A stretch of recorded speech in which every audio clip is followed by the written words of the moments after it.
We just seeing you takes me back to when we met on that Cairo missions trip. Uh, and just we had just so much fun adjusting people and getting to know each other. And I think your wife was pregnant at the time, and she was still there adjusting everybody and just cranking. I just saw your guys' spirit and who you guys were, and I think we had an immediate connection on that mission trip. It was a good trip, man. We were down in St. Vincent. It was a cool island. Going on mission trips, I feel like is one of the things that every chiropractor should be doing. A lot of times on the show, we've talked to different guests about how we serve this principle, and it's not just it's two aspects. It's we serve this amazing opportunity, and we've got to give back, but we get to serve this to people, almost like we've got this secret and this awesome thing we get to give to them. And so when you go on a mission trip, I think it's that, but I don't know about you, but when I go to these mission trips, I immediately feel an overwhelming sense of gratitude for everything in my life. And when you're in a state of gratitude, everything gets better. So kick them rocks. If you don't like how I talk, I'ma keep on talking and walk my walk.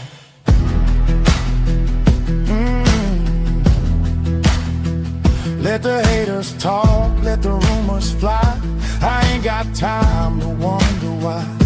The good Lord knows the man I am, and I'll die standing tall with a mic in my hand.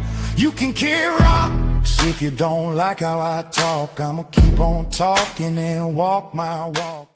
Hey everybody, Dr. Baker here. Welcome to Rip It. Hey, Rip It podcast is designed to keep chiropractors on fire because we have the greatest job in the entire world.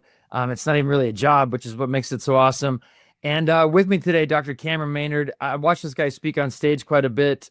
He's a mentor of mine. I think he's an awesome guy. He's got a great practice, great family, and I want to have him on the show.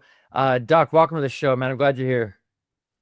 Thanks for having me, Dr. Baker. Yeah, we just seeing you takes me back to when we met on that Cairo missions trip. And just we had just so much fun adjusting people and getting to know each other. And I think your wife was pregnant at the time, and she was still there adjusting everybody and just cranking. I just saw your guys' spirit and who you guys were, and I think we had an immediate connection on that mission trip. It was a good trip, man. We were down in St. Vincent. It was a cool island. Going on mission trips, I feel like is one of the things that every chiropractor should be doing. A lot of times on the show, we've talked to different guests about how we serve this principle, and it's not just it's two aspects. It's we serve this amazing opportunity, and we've got to give back, but we get to serve this to people, almost like we've got this secret and this awesome thing we get to give to them.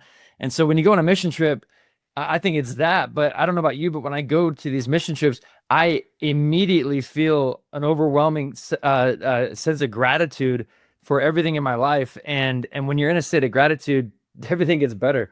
Yeah, we were riding in the back of pickup trucks. It was raining on us. It was a lot of weird food or different food. It took some getting used to, but I completely agree.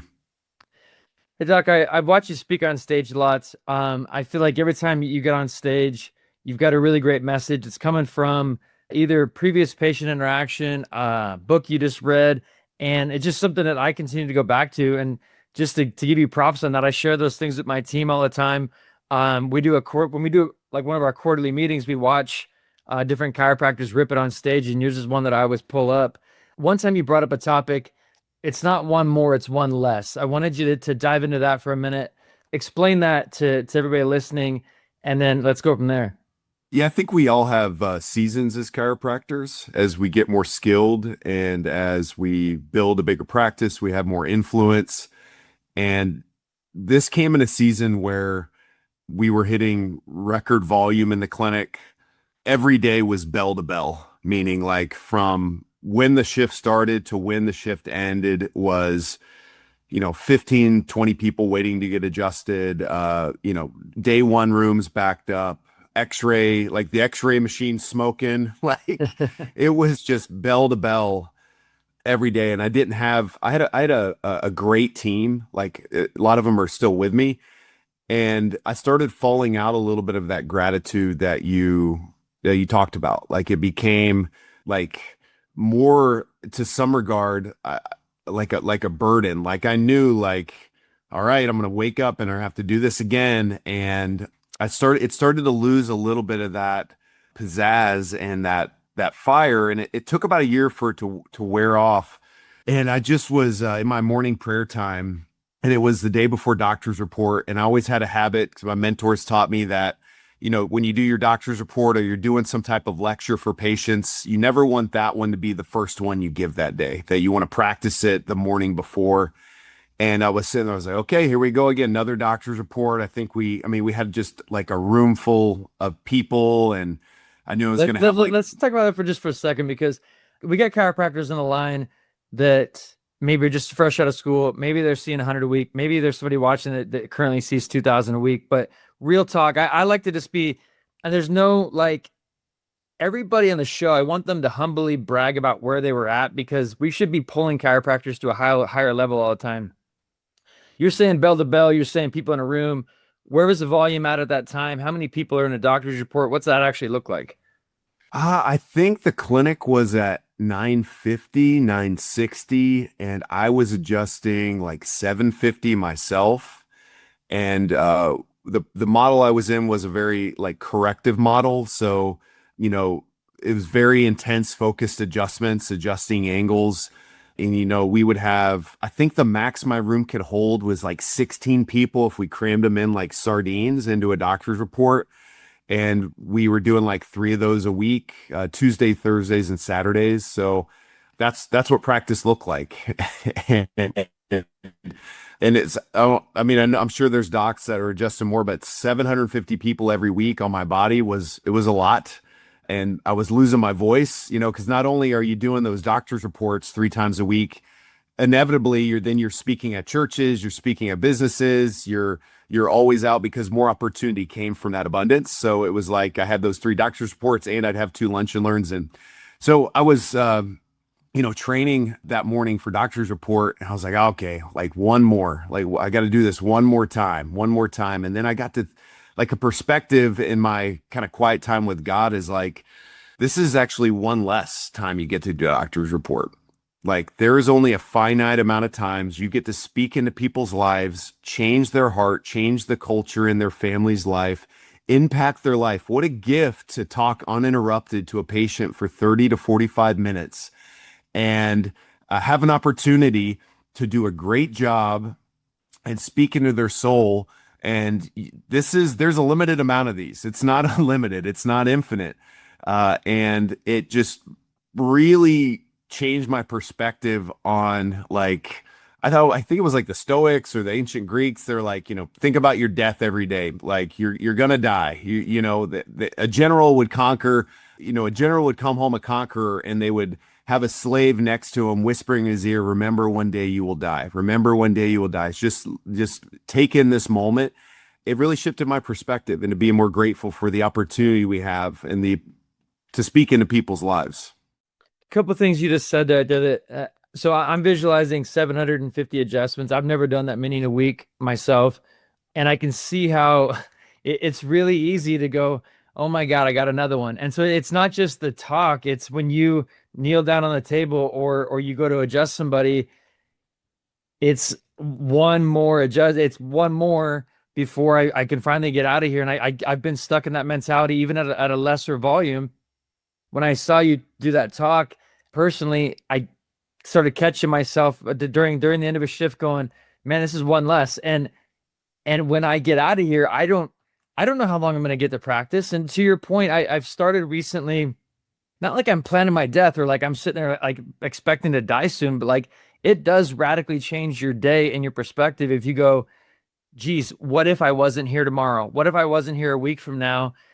Would I do something different, or would I look at this a little bit different? And you do, like, well, whether it be time with your kids, time with your spouse. Well, what if this was the last trip I got to take my kids on this weekend?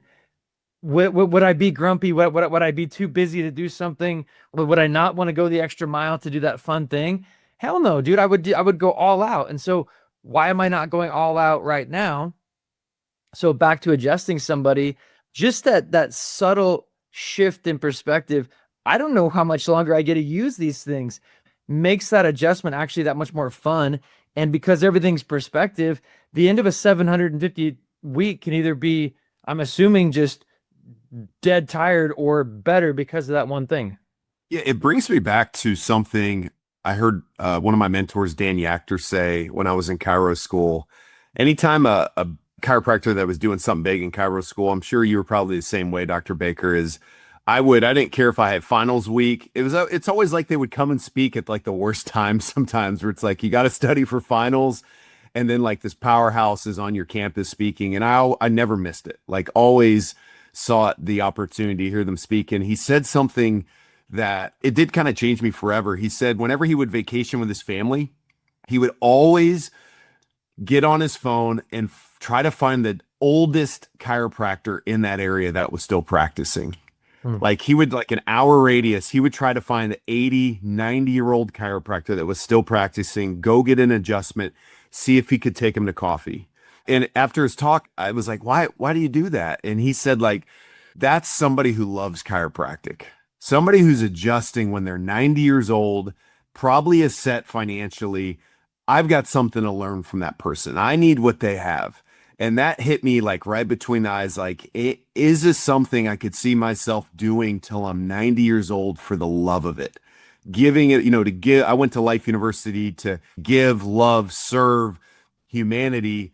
That's something he didn't go see the biggest practice. He didn't go see the practice with the fanciest equipment or that was doing the best testing or whatever. He wanted to see the 90-year-old guy that was still laying his hands on people. That changed me when I heard that. Well, dude, I actually want to do that right now. Like I'd like to adopt his method.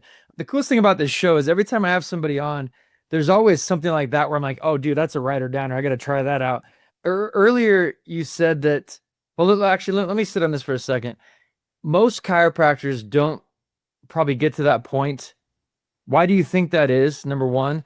Number two, when you have chiropractors I think there's chiropractors that I don't understand how you're a chiropractor one season and then you don't call yourself that. That's not your identity. That's not what your kids call you. Or you get into real estate, or you just retire and you don't adjust anymore. I don't understand how you turn that switch off. It's hard for me to judge anybody. I think we can grow weary as chiropractors from the amount of service. We're like those salmon swimming upstream. Sometimes it seems like if you don't have the right perspective. I used to have that, Dr. Baker, where I kind of thought like I was so against mainstream and I've got to change every patient's mind. It can kind of wear you down. You know what I mean? Like, somebody coming in on 26 medications or challenging you, we did a screening last weekend. We're still doing screenings and having a lot of rejection and people saying, well, if this was that bad, my real doctor would tell me all the stuff you've probably encountered. And, a shift happened, I don't know, maybe 10 years ago after about being 5 years in practice, where I'm not really against anything. Like what we do is mainstream. I think it's getting easier with the Maha movement and people seeing that what we're doing is actually the more rational, intelligent, logical way to go about healthcare. But that shift helped me a lot. So I don't feel like I'm swimming upstream all the time. Another thing that I think, so that's one thing, is like that can wear you down, and you got to take a different perspective that like what you're doing is mainstream and what they're doing is weird. Like that is weird. I think it's weird. Like you got a headache every day and you're taking medication. Like that sounds kind of weird to me. I think any rational person, or if an alien came down from outer space and saw that, they would think that's weird, an advanced civilization. The second thing, and I love this example, is it has to do with your identity and not really like who it is or who you think you are, who you tell yourself you are. It's like how big it is. And a great example is we've all or heard of like a woman that can't quit smoking, and she's tried 10 times, 20 times, 30 times, nothing works. And then she finds out she's pregnant and she gets a positive pregnancy test and she can quit smoking immediately and like cold turkey. And it's like, oh, and some people like James Clear from Atomic Habits will say like her identity changed to now she was just a woman to now she's a mother. I think it's deeper than that and different. I think that what happened there is she is a creator, and in her life, her creation was small. She was big, her creation was small. And the moment she found out she was pregnant, she became small and her creation became bigger than her. And the things she needed to do, the actions, the habits, the changes became easy. And I think it's the way with chiropractic. If you're big and what you're trying to create with your practice and help people is small and it's all for you and the creator's bigger than the creation, that's going to lead to selling real estate, or that's going to lead to folding under frustration, or that's going to lead to doing weird stuff or just chasing the money. When you're small and just what you're trying to create, help people change families. And I mean the families at your kids' soccer games, the people that are at your grocery store, not like this esoteric out there, change the world. Like the thing you can actually create in your town that is actually actionable, your lawn guy, the guy that's there repairing your gutters. Like if you're not talking to them about chiropractic, what they're doing, how they like, that's because you're big and you can't have that conversation because it's going to make you feel awkward and the thing you're trying to create is small. I think you make that shift to make your creation bigger than you. All that stuff becomes easy and it takes less energy. That's what's amazing. For her to quit smoking cold turkey, it just took less energy. It's a path of least resistance. It became easier. But when it was all about her, it was white knuckling. It was so difficult. I can't do it. Her cravings, you know what I mean? So I just like to live an easier life. I think chiropractors get burnt out because the structure that they view, their identity so big, creates a pathway where it takes a lot of energy to pull off what you want to pull off. I love the example, and I can attest to that. Like usually it's when I come home from a seminar or I've been watching something, I get that feeling, and I know you've had it. I know most people have had it where, dude, there's a problem and I have to do something about it. And for some reason, all of a sudden, it's so easy to talk to your lawn guy about chiropractic. It's so easy to see the mom and go, hey, and whatever you say, it's like it works every time. It's like, oh yeah, of course. And then when you get out of that and you shift back to the old way, you feel like you're selling them something. You feel like they don't do anything. Like it's impossible to get her to even get her real. Like, let's talk for a second. Like, I'm not asking for like super practical, but like, how do you personally, two things. Number one, try to stay in that state where it's more about them, not you. Number one question. Mm-hmm. Number two, like really, like you're at the soccer game, mom's popping Tylenol. How do you actually connect with that person? Because there's chiropractors on the line that want to do that, but like, how do you handle that? So number one, practice makes perfect. I can't think of a better example, Stephen, to when like you were a single guy and you're trying to meet, forgive me for the example, but I think all men go through this. Like you're terrified of pretty girls. You're trying to meet girls. Like you're just trying to learn how to talk to girls through middle school, high school, college. And it's an art. Like that you're two different people. You know what I mean? So it comes down to the basics of how do you make a good impression with you say somebody you're attracted to. Number one, the thing that kills it is neediness. Do you need them? Do you need them to like you? Do you need them to come into the clinic? What do you need from this conversation? I don't need anything. Okay. So my family's well, I'm well, I don't need anything. And so that lack of neediness is really attractive, and it should be the truth. It should be. Now, when you're coming right out of school, there are some, you may need the business, and I understand that. And I've been there, but if you got to remind yourself every morning that there's abundance out there. There is thousands of people around you that need your help way more than you need them. And that's kind of easier said than done. And sometimes you forget that you forget, and you got to remind yourself every morning. So number one is that. Number two is, and this is where the practice comes in, is can you just be a cool guy? Can you be a cool girl that has a normal human conversation? Like normal human interaction. You're not weird robot chiro guy that just wants to talking about philosophy or whatever. It has to be a normal interaction. So it may not happen on the first time you see them, but as you know, they're going to be at that soccer game again, and you know they're going to be there again, and you know their kid's sick or their kid is on the spectrum.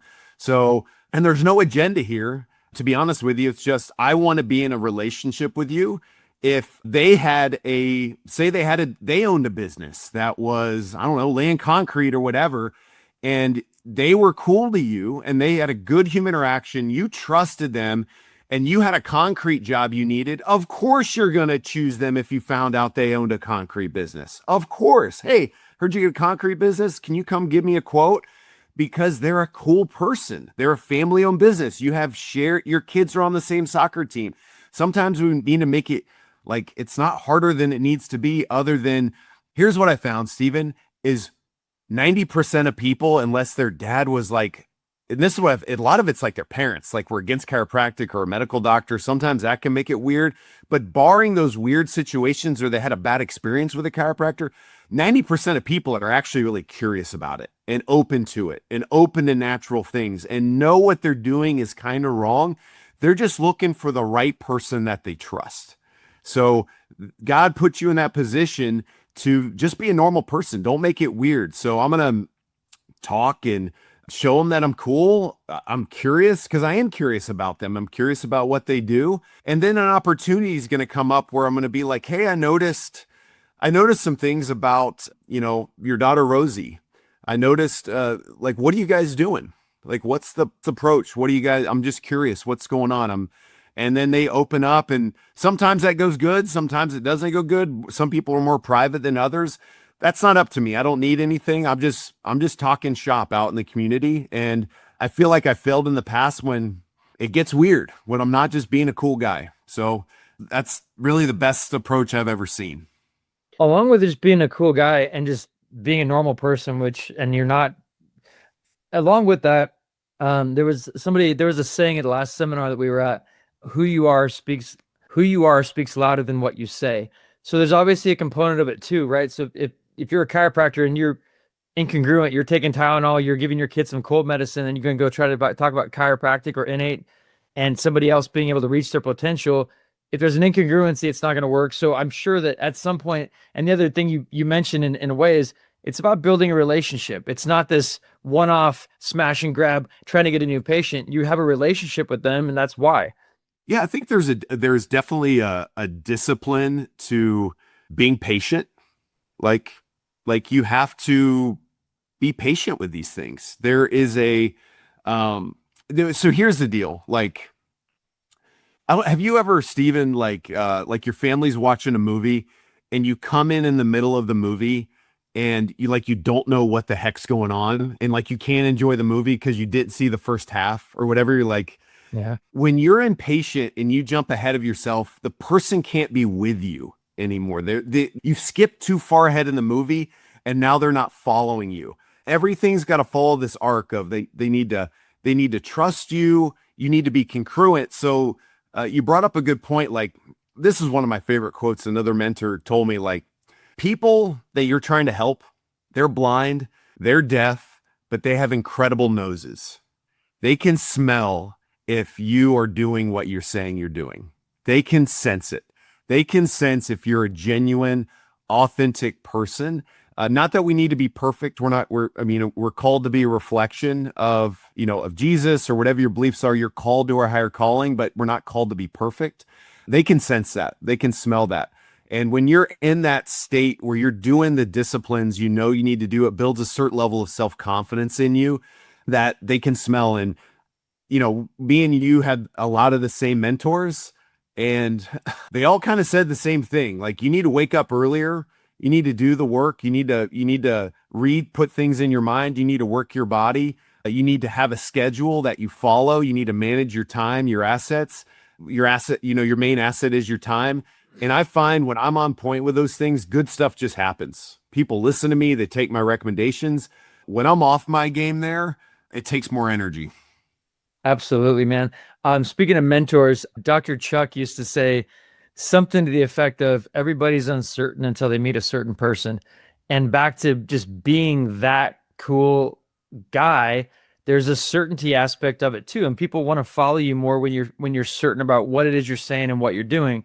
You're somebody that I feel like is consistently reading the next book, always kind of like filling up your mind, like you just mentioned. And I think a lot of people miss this. I'm up half an hour to an hour earlier than I actually have to be, and that's on purpose. Like, I don't just wake up like as I can't sleep.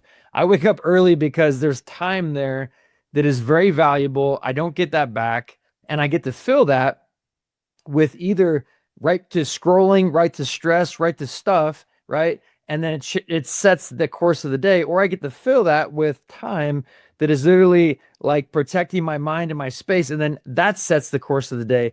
Would you talk about your quiet time, what that's like in the morning? And I want to take it into, how do you choose what book you read next? What are you reading right now? Like, what does that look like to continue to fill your mind?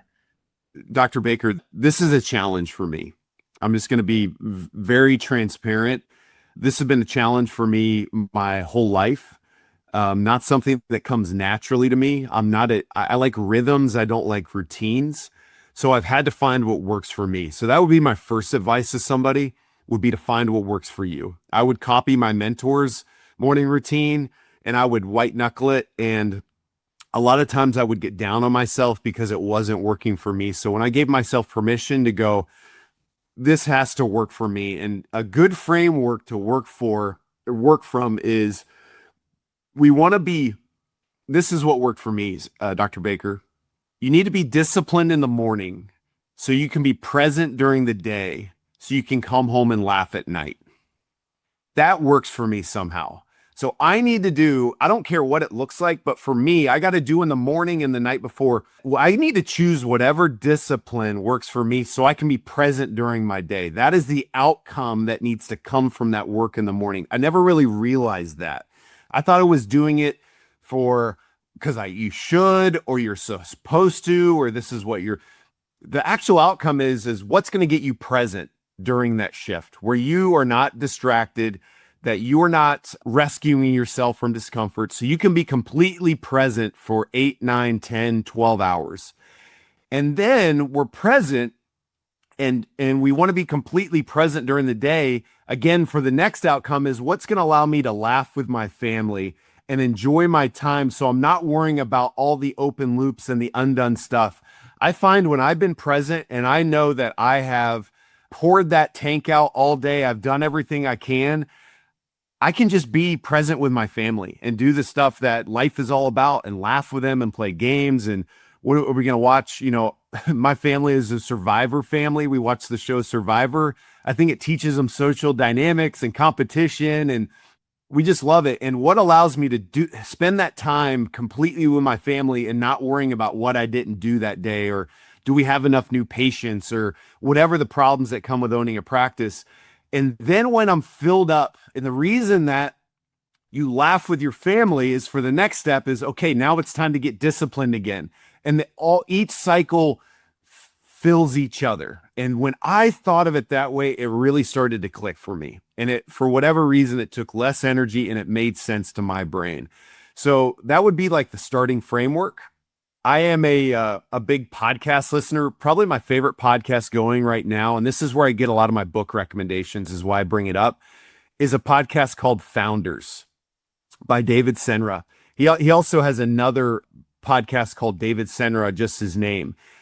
And what this guy does, and I could go on a rant here, so just pause. You tell me when to stop on this, and I've heard this advice from Charlie Munger, is don't read business books, read biographies. Read biographies of other great men, because when you just read the business book, you lose all the context of that person's attitude, their upbringing, who their father was, the struggles they went through that made them have the business strategies they had. So we want to read biographies. Now, the shortcut to that is the Founders podcast. Why it's amazing is he will read, like, let's just take Winston Churchill or Sam Walton or Steve Jobs. He'll read all 4 biographies for you. So he'll read all the biographies they have out there, autobiographies and other people's biographies, and he condenses it into a 60 to 90 minute podcast about who he is, the highlights, his life. And he will say, like, the books they read that changed their life. And it's like, the whole time I'm writing down all these nuggets. Like, so for instance, I just listened to one where he was reading the biography about this guy who's built $8 billion companies. He's built and sold 8 different $1 billion companies. He has a book called How to Make $1 billion. And he's wrote another book that's How to Make a couple other $1 billion. Now, the goal isn't money. Like you said, chiropractors need to think big, but the gems from this guy were amazing. Like, mediocrity is invisible until passion shows up to expose it. Like that was just a gold for me. So I'm the team chiropractor for Tulsa University in my town. It's the local university, and I go there every Thursday and I adjust a bunch of athletes. And I came in going like, okay, I'm going into elite Division I college. I've got to show up with passion so that they can see that the things that they're doing to serve these students, where the mediocre parts of where they're serving. I just know, I don't know what I'm going into, but I know I got to show up with passion.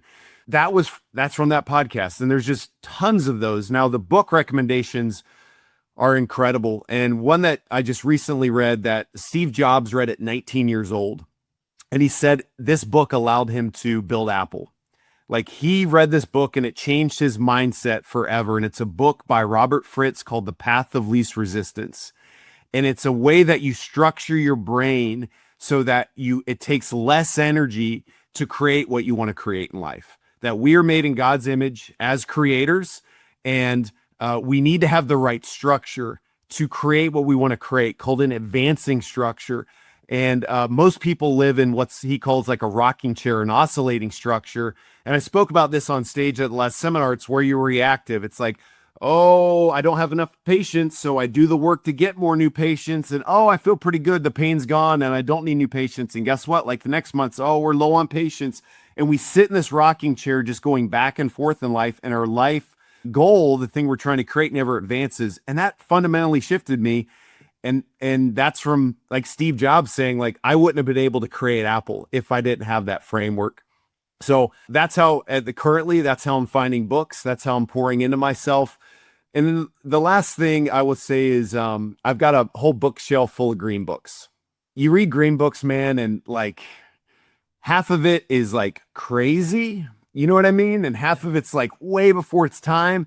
But the older I get, I'm 42 years old right now, the more I'm realizing is some of the crazy stuff is still just before its time. It's just the people that wrote those books had a direct connection to the source. They were on a different level, vibrating at a different level, so ahead of its time. I think sometime in the future, we're going to have the technology to measure the nervous system and what the nervous system does for health and does for total function of the body, that we're going to see what the pioneers before us were talking about in a lot of these green books. And when I read that stuff, I just find I'm more successful. This is another quote from a mentor, Ben Lerner, which I think you said you had on your show. Ben was my mentor all through college and early in practice. He would always say over and over again, nobody can anchor to an unanchored mind. Nobody can anchor to an unanchored mind. I probably heard him say that 300 times. He understood the law of repetition. Repetition is influential. He was the chief repetition officer, of my life. He just repeated stuff that stuck with me. And when I am anchored to what's in those green books of function and the nervous system and the safety pin cycle and the true cure of disease is getting to the root cause, that just makes me a better chiropractor and makes my life so much easier. So that's that is my morning discipline routine, is getting anchored and reading and listening to biographies of other great men and women who have changed the world. That's the thing about founders who have made billions of dollars. And let's just say, you can say what you want, like Walmart. Walmart changed the world. It changed the way things we have access to. It changed society. It's the number one employer in most states. It takes a special person to change the world forever, to make it. That is now an irreversible change on humanity. I want to learn from people who've made an irreversible change on humanity. We can't go back. 2 questions. Number one, I think somebody's thinking this because I'm thinking it. Where do you have the time to read these books and do all this stuff? Like, because I feel like I want to read a book and sometimes I'll pick one up, I'll get started. Next thing you know, it's a month later, it's sitting there again. How does that work? So partially it's my temperament, Dr. Baker. I get a lot of dopamine from that. And it's my temperament, where I think you have your own skill set, your ability to take action, to make things happen. I've seen you just now. I've known you for over a decade now. You have an immense ability to kind of leap before you look. You just make stuff happen. You don't think about it. You don't overanalyze. And I admire that about you. We all have our own gifts. And I can pull, when I'm around you, it makes me do those things more. Like I'm pulled towards your gravity of what you do and how you show up. this is my thing. Like, I need to have consistent input into my life, but also here's another thing I want people to realize. Reading and learning is not a information superhighway where it's fast. It's a school zone. When you drive through a school zone, you need to slow your butt down, right?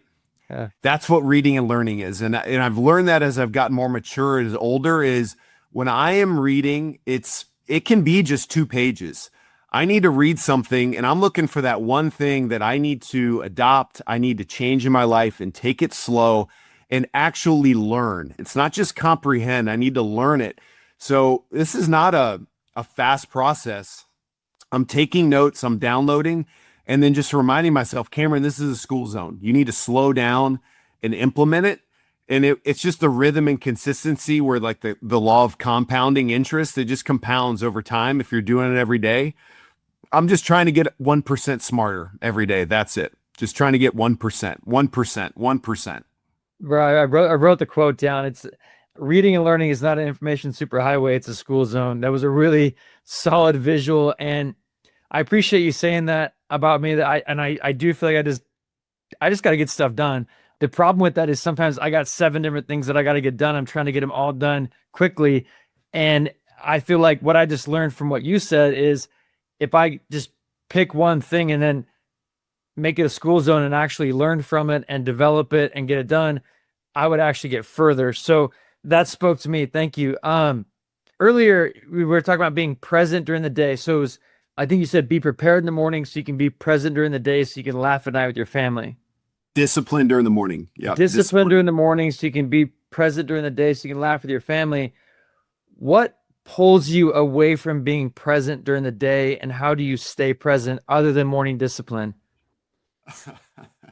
Real talk, because like everybody wants to be that the whole nothing in the world matters, innate, I'm on fire, but we run a business. Shit happens. This good question, man. So really good question. There's 3 things that get in the way. Okay.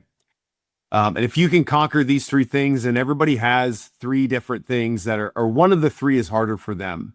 As a business owner, even if you're an associate or a student, my associates, one of our core values is you need to have a self-employment mentality at all times. Even if you're getting a paycheck from me, your life is going to be better. Your practice is going to be better. So even if you're an associate, like everybody on the line is a chiropractor, self-employment mindset. So if you're self-employed, there's 3 things you've got to conquer.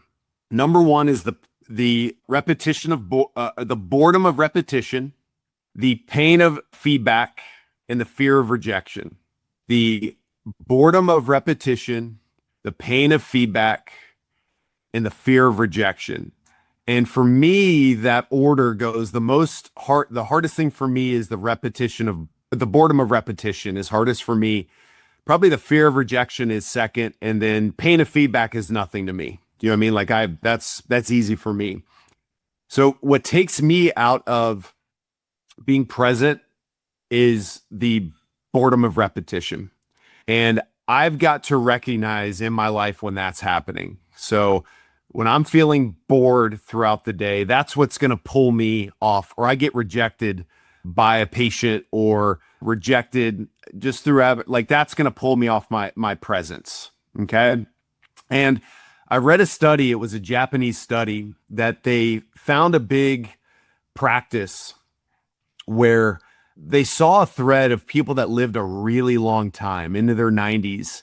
And they studied this group of people living in I believe it was a Japanese village. And they had the same lifestyle as all the other Japanese individuals that lived in that village. But the people that lived the longest, what they did is whenever they were either on a bus or they were in the middle of work or they were at home and they felt stressed, they felt like something in me is not regulated or I'm not myself, they would take 5 minutes and just talk to themselves and say, I'm stressed right now. Right now, I'm going through something. Something is not right. And they would take 5 to 10 minutes and either breathe or just think, not talk to anybody. And they would just kind of get themselves back. Where most people, Dr. Baker, I feel just kind of push through that. And they just kind of work through it. They don't change anything. They don't recognize. They don't take a pause. That practice has been really beneficial for me. So when I'm feeling bored or I'm feeling like, okay, something, I want to grab my phone or I want to escape. I want to rescue myself. I'm going through a little pain in the middle of shift. It's usually when I don't have enough to do, to be honest with you. If I got patients stacked up, that's easy to stay present. Do you know what I mean? Just like, hey, reset, next one, go. It's when I got a little bit of free time in the middle of the day, where you can goof off or do whatever. That's when I have issues. I got to go, okay, you're going through the pain of boredom right now. Let's take some breath. Let's recenter myself. Remember our mission. I got my list of my things I need to get done this day. I'm not saying I'm perfect at it, but that has been a invaluable practice for me because I'm not Superman. I'm going to have times where I get off purpose, where I get out of it, and I want to live longer. I don't want to have that fester inside of me and just try to cover it up with more work or cover it up with busyness, because that's what I would do before. When I would get bored, I would get that feeling. I would just start cleaning the clinic. I would start vacuuming. I would start being productive. You know what I mean? My team would tell me to I would start trying to talk to hey, we got this going on in the middle of shift. I would start bothering my team. And that was me trying to cope with this anxiety I felt from being bored, where hey, let's take 3 minutes. Let's breathe. Okay. What's the mission today? That's my practice right now. That's helped me, Dr. Baker. I'm going to come back to that in a second, but that was really, really good. But address it the same way with rejection and feedback for people that may struggle with one of those two more than boredom. Because you and I also struggle with the boredom one. And to your point, just last night, there was a gap in patience. We had this weird spot where there was nobody there. And first thing I do is go back and I'm trying to make a video. I'm trying to get something done. I'm writing on the whiteboard, all this stuff we got to do this quarter. We got big goals. I'm like, what? I'm so fucking just all over the place. And then it's annoying. And then I'm mad that we're empty. And then so I gotta come back to that one in a second. How do we overcome that? Cause it's the same, but what would that look like for someone that's got the pain of feedback or the pain of rejection? And that's their number one. What you said was kind of you just stop, you breathe, you work through it. Yeah. Scenarios where that happens. Yeah. I think, it's important to remember that where you are triggered, that's where your treasure lies. And what I mean by triggered, I think that's an overused word. I think it's kind of been hijacked by people talking about microaggressions and when you get emotionally dysregulated and you get this trigger, so people should tiptoe around your feelings. That's not what I mean by that. I mean, I feel like you should be untriggerable. If you are really on point, Navy SEAL, SEAL Team 6, you should build the muscle and skill of being untriggerable. And to do that, you have to realize when you're being triggered. So patient rejects you, or you do a lunch and learn and nobody signs up and that hurts. That's your treasure. You need to take a moment, take a breath and go, why does this bother me? What's the goal? Is it just feedback? And this is painful feedback. Are you not as good as you think you are? That could be an opportunity I feel like a lot of us have fronts as chiropractors, especially if you look a certain way, you act a certain way, you want to look the chiropractic part. But it's like when you go to Whole Foods and they've got the gluten-free pizza, and on the front of it is all the marketing of oh, it's gluten-free, no GMOs. And it's basically what it is it's healthy marketed garbage. And you wouldn't really know that till you flip it over on the back of the box and look at the actual ingredients. And that's what feedback is. It's, what, you think you're this person, the front of the box. Let's look at the back of the box. What are your numbers? What's your conversions? What are actually the new patients? What are your collections? What does the back of the box say? And that can be triggering for some people to look at the back of the box, but that's where your treasure is. When you can take a clear look at that and then make corrections instead of making excuses, because excuses are a dead end. They are a dead end in life, because a lot of times I know I've done it. I've looked at the back of the box and said, oh, it's December. It's Christmas time. Our conversions always go down Christmas time. You know what I mean? Or it's whatever the excuse, it's the end of summer and people are taking summer vacation, so they can't commit to a corrective care plan. Whatever the BS story we have, it's just an excuse where over the seasons of being in practice, Dr. Baker, now as I look at the back of the box, guess what we got to do? We got to change stuff up in December. We got to change stuff up in the end of June. We got to know that we've got to raise our level of communication. We got to pre-objection manage in the day one.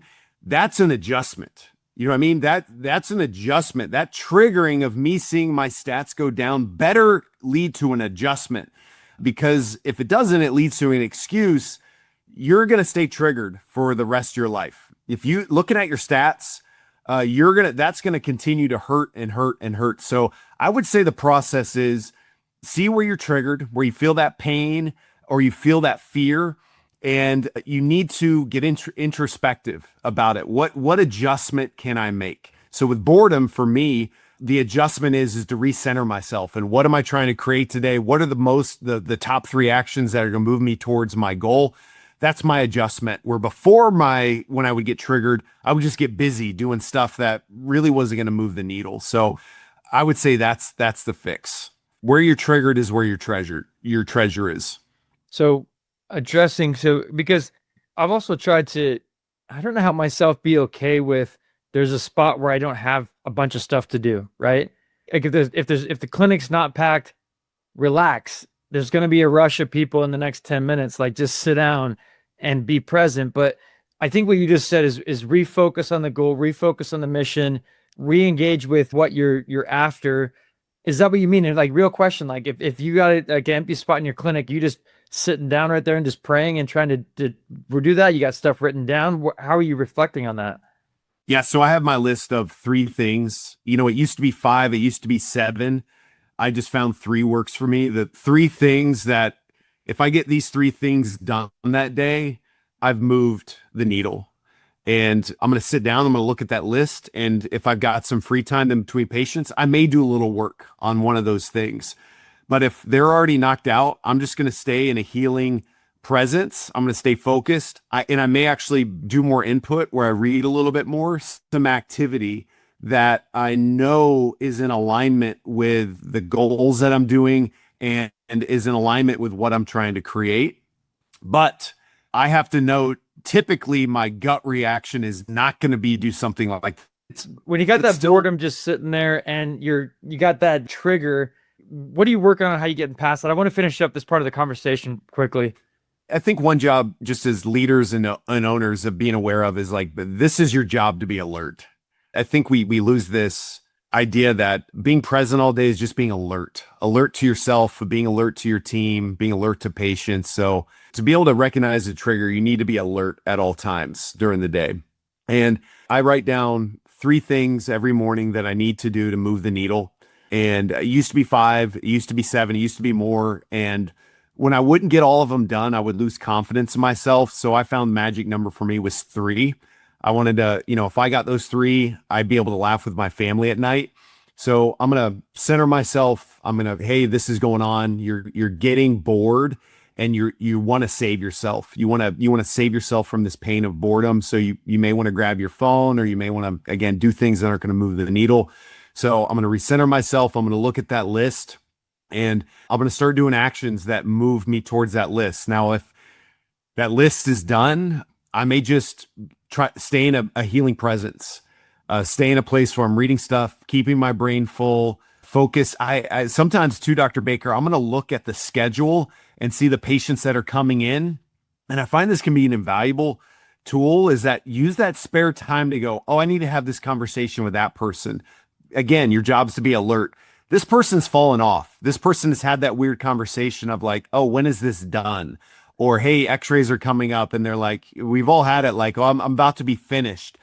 And I've got to go, okay, how am I going to approach Chris? Okay, I'm going to say, Chris, like right now I get the sense you want to take your foot off the gas and you're ready to relieve pressure. I'm going to challenge you. It's actually the time to lean in and do more. And we need to work on your nutrition. And I'm going to challenge them to actually take a bigger bite out instead of taking a step back. I feel like our job as leaders for patients is coaching, which is asking really good questions. But the other side of the coin that's not talked about enough is to challenge them from a place of low ego and come in and go, these are things I'm seeing, bring truth, but have low ego, understand that there are other perspectives other than just your perspective. But patients really appreciate that. They may not appreciate it in the moment, but I've had so many times a patient, more often than not, weeks later or months later, go, hey, when you challenged me, that really woke me up. Even more so than like the coaching or me just asking really good questions.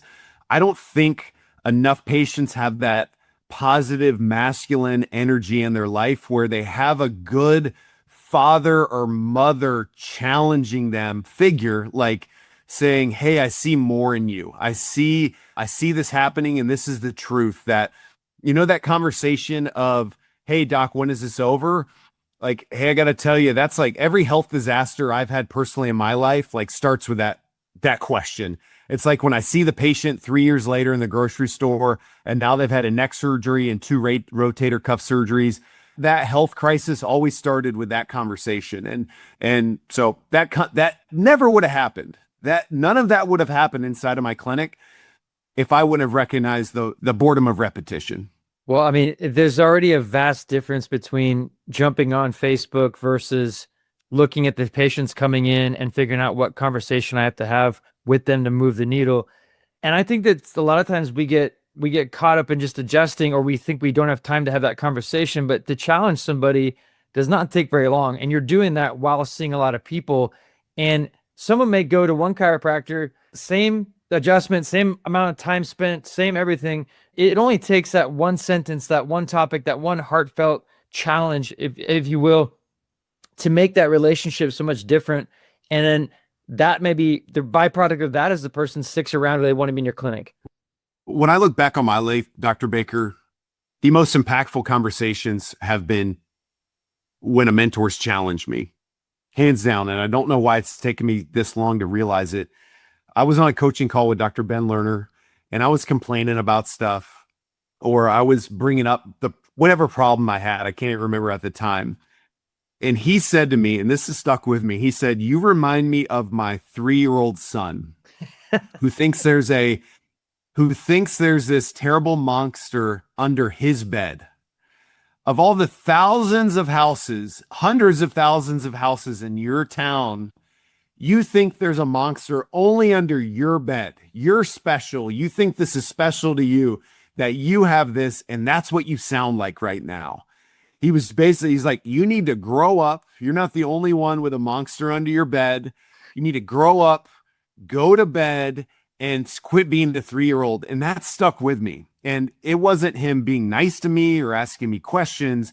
It was that moment of challenge where he put me in a place where I could see the reality of my thinking, my belief systems, where I was coming from. And thank God I could handle it, and I took it and ran with it. And I remember my practice getting better after that.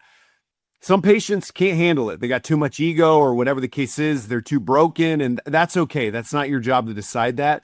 But it is your job to plant that seed. How'd you become a chiropractor? Walk me through, like, was it one awesome experience? Was it just, you said somebody that suggested it? How'd you land to where you are? 2 formative experiences growing up. Number one, my parents divorced when I was young. And if you come from a family like that, or you know about families like that, I was raised a lot by my grandparents. So I spent a lot of time with grandma and grandpa, free babysitting. They helped raise me. And I saw these 2 amazing people. My grandparents were awesome. They were business owners. They were just fun people. They took us on vacations. They built a life. They had enough means and money. They had a great relationship. They had a great family. If you look at the wheel of life, like all things that make life great, they had it all going on for them, except for the health slice. They were lacking health. And particularly my grandmother, she was on 23 medications. I would see this routine over and over again, because sometimes I would go to her doctor's visits with her. She would go to the doctor. He would go, oh no, we're going to switch this medication and this is going to solve all your problems. She would inevitably come back from that visit being so excited. The doctors have figured it out. She had like the best doctors in town. That excitement would last for about 2 weeks, and then she would get another side effect from that medication. She'd have to go back, and I saw this hamster wheel she was on. And I remember looking at it through a child's eyes, and our, children see the truth of things sometimes because they don't have all the cognitive bias that come up with, watching pharmaceutical ads for years and years. And, I wasn't brainwashed at that point. I remember thinking like, this is so freaking stupid. Like, why are you doing this? Like, this is the dumbest thing I've ever seen. Like, and I remember from an early age that like planting a seed in me, like, that's a dumb way to go. Like, you're not getting any healthier. And every year you seem to be getting worse and nothing's changing. So that kind of planted a seed in me. Now, I didn't think chiropractic at that point. I just remember thinking, this is stupid. All right. Then I played, fast forward to age 21, I played college football and I tackled a guy wrong. And I had a bulging disc and a herniated disc in my neck that initially didn't hurt, but then it started to really cause problems. Numbness in my hand, ice pick on my shoulder blade, neck pain, headaches, lack of range of motion. I did PT for it through the football program. I kind of got some range of motion, but my symptoms were getting worse. I took a drug called Vioxx because the doctor sold me on it. Hey, this is going to get inflammation down. I think most chiropractors on the line remember Vioxx. It killed hundreds of thousands of people. And I took that drug for 6 months. It made it a little better, but then it got worse again. So I'm like 9 months into this. I've taken drug for 6 months. I've done PT. I'm not sleeping good. I'm getting worn down, and I'm starting to build muscle atrophy in my right arm, which we know as chiropractors, that is not good. That is bad. And the recommendation was spinal fusion surgery at 21. I sat with a neurologist. He, with a lot of certainty, he said, like Chuck's talk, like he was a very certain guy that at 21 years old, you need this fusion surgery. And thank God, my uncle was a chiropractor, Life University grad. He called me, and I just kind of walk you through this conversation because it kind of shows you how messed up my mind was. He goes, Cameron, you need to cancel that surgery. You need to do everything before you do the surgery, because once you do it, there's no going back. And I said to my Uncle Dean, I go, Dean, you don't know what I've been dealing with. This has been going on for 9-10 months. I had a real doctor tell me I need the surgery. I said, thanks, but no thanks. Like, I'm going to list. This guy seemed really certain. Then my Uncle Dean said something to me. Remember we talked about challenge? It challenged me. He said, Cameron, you either get control of your health now as a young man, or your health is going to control you for the rest of your fucking life, is what he told me. Wow. He said, this is going to control you for the rest of your life. And then he hung up the phone on me. And I was like, oh, like, he knew he needed to wake me up. I called him back. I was like, okay, what do you mean? He goes, Cameron, like you need to come move in with me. You need to come live with me. So I moved down and I worked in his clinic and doing like CBP, Pedibond, spinal correction over the course of, I think it took 8 months. He reduced my herniated disc, my bulging disc, got an MRI, completely healed it. And that's really when I saw for myself, the body can heal itself. There's something to this chiropractic, my uncle's lifestyle. I got to see how he lived with his kids, his morning routine. He lived it. He lived the Life University principled chiropractic lifestyle. He's still practicing. He's a great man. If he wouldn't have been doing those things right, I think I would have had some reservations about listening to my uncle. But because he had such integrity, it gave me the permission to trust him. And, that was just the opening. Then I went to chiropractic school, and I thought everybody was going to be in chiropractic school because they had the same experience I did. Right. And in the first year of school, they made us, the first class, they made us all stand up, introduce ourselves, and say, why did we become a chiropractor? And it was 120 students. We all stood up. And what blew my mind, and this is really like the nail in the coffin for me with chiropractic, is of those 120 students, I would say 25 to 30 of them, it was right around that, like a lot of them, said they became a chiropractor because their chiropractor cured their asthma. And I was like, what? Because the joint stuff made sense, the discs, the spine. But when I heard, and I've talked to them, I go, what are you talking about? And they're like, yeah, the nervous system controls the immune system. And my chiropractor just adjusted me. And over time, it took a couple visits. I no longer had to have an inhaler. And those really 2-3 experiences is when I knew, like, okay, I'm in the right place. If this could cure, because just to go back, my grandmother started her being on 23 medications. The first symptom was asthma. That's what started her down, taking cortisone, prednisone. Her and my grandfather took a trip to Costa Rica back in the 70s. And back at that time, when you came back from Costa Rica on the airplane, they would the stewardess would run up and down the middle of the airplane with bug spray to spray the whole plane with pesticides to make sure that none of the bugs they brought back from Costa Rica came back to the States. And she developed asthma after that. So because of pesticides, then she had asthma. Then she had to start an inhaler. Then she started a prednisone, cortisone, and then that started her whole demise down to 23 medications. And I'm sitting in a classroom with people that there was a fork in the road with those when they were children, and a chiropractor stepped in that fork and said, "Hey, let's check your nervous system." And they became chiropractors. And that's how I was like, okay, this is where I need to be. Dude, how cool would it be if your grandmother could have met you 25, 30 years ago? Like, you ever think about that? Like how much different it would be with your grandma if some principled chiropractor had stepped up and said something? He works in mysterious ways. There was a plan, you know what I mean? And I think that, we're called to honor our parents and our grandparents, Steve. I believe that. It's the only commandment in the Bible that says, if you do this, you will actually get a result from it. It's the only commandment that says you do that. And I think what we're called to do from our parents and our grandparents, we're to take their experiences and their shortcomings and forge them into a sword. And we use that sword and those experiences to attack the evil in today's world. That's how we honor our parents. They're not perfect people. My grandparents weren't perfect people, but we honor them by learning from them and forging it into a sword so we can use it in the present moment to make a difference.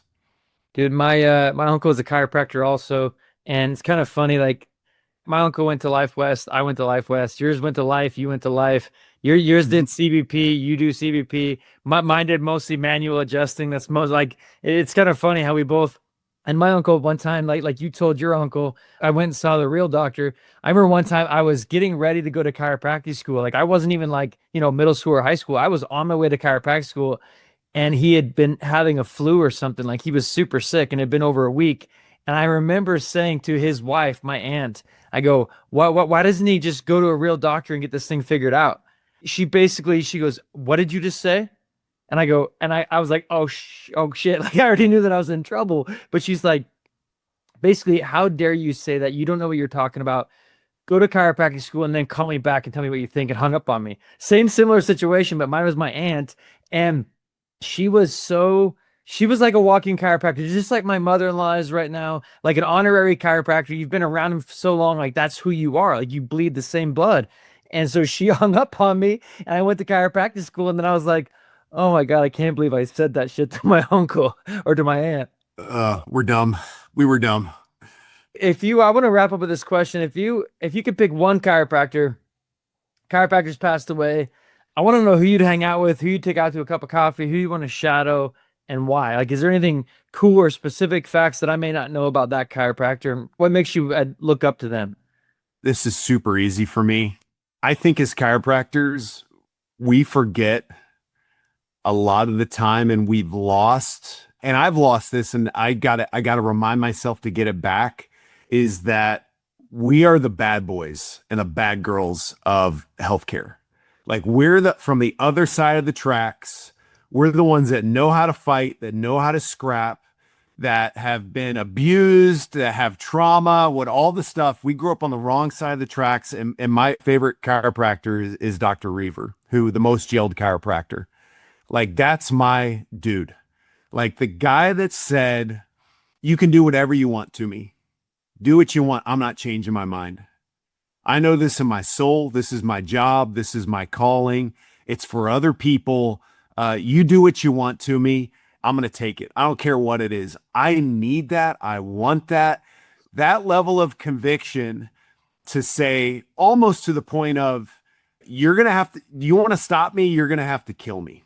You're going to have to kill me. You put me in jail, I'm adjusting people in jail. That level of sovereignty and agency, that's something for me to hold in high regard. I question myself, if it came back to that, would I do that? I have a family. I have a practice. I have a team that depends on me. I have finances. I think You never know till you're in a situation. I would like to think I have the courage to do that. I would like to think I would have the courage to stand up. And we had people do that. And, Naputi, do you know Dr. Naputi that's sued for 500 million? Have you had him on the 508, podcast? 508 billion. And yes, he's already been on the show.